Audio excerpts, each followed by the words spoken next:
Hey, shalom everyone, this is Chris Shoemaker, also known as Yehuda ben Shomer, and welcome to the Daily Drosh. Today's Daily Drosh is taken from Proverbs chapter 28, verse 23, and it says, "One who rebukes a man will in the end find more favor than one with a flattering tongue." So this is talking about loving other people and tactfully telling somebody the truth, specifically truths that they don't want to hear. Sometimes it's not popular to do that. Sometimes we're afraid of telling the truth to somebody else because we're afraid that they're going to get mad at us. We're afraid that they're not going to be our friend anymore, or what have you.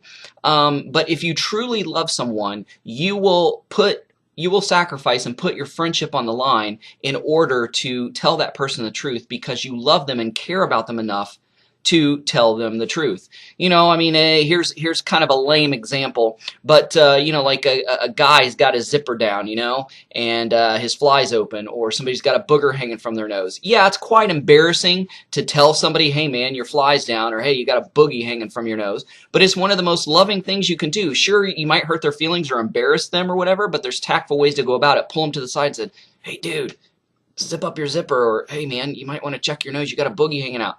And they may kind of get offended or mad or embarrassed at first, but they'll thank you later because it will save them further embarrassment or worse down the road. Let me give you a personal example from my life. Growing up, my dad and I were total opposites, and we didn't really get along. He just had a son he didn't understand, so we didn't have a very good relationship, and my dad got really, really sick to the point that we thought that he was going to die. And an older friend of mine decided to take me out and just kind of cruise around town and, just do things to get my mind off of my dad being sick and everything. And then towards the end, we were cruising through a park, driving around, and he brought up the subject and, asking how I was doing, how I was holding up and everything like that. And I kind of told him, and it got real quiet, and he's like, I know you and your dad don't have the best of relationships, but does he know that you love him?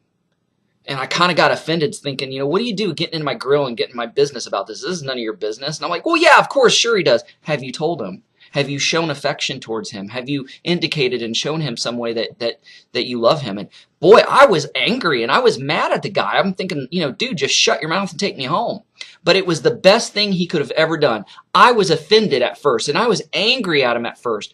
But after he dropped me off, I began to think about what he said. And I'm like, you know what? I don't want my dad dying and thinking that I didn't love him.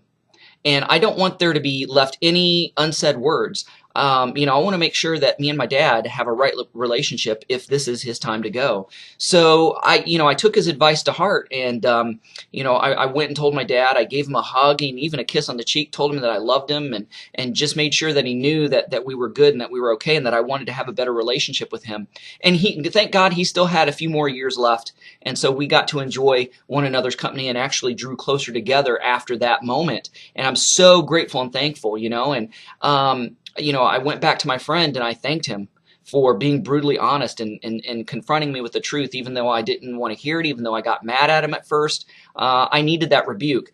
And the day my dad died, he was the first person that I called on the phone. I called him and I said, "It's because of you that I had a good relationship with my dad, and it's because of you that now my dad's gone, I can say honestly that I have no regrets." And it was because of, what this proverb says. It says, "One who rebukes a man will in the end find more favor than one with a flattering tongue." He rebuked me, and in the end, I thank him, and he still got high respects in my book. So don't leave any words unsaid. Make sure people know exactly how you feel, and make sure you mend fences and relationships to the best of your ability, and make sure that you tell the truth, even if it hurts somebody, even if it may cost you your relationship, knowing that in the end, maybe that person will come around to their senses and thank you later. So anyways, guys, take care. Have a great day. Thanks for watching. Don't forget to press the like button as well as the subscribe button if you haven't done so already, and the notification bell that'll let you know every time I make a new video. And don't forget to share this with a friend. Also, visit our website at abrahamsdescendants.com. Thanks. Shalom.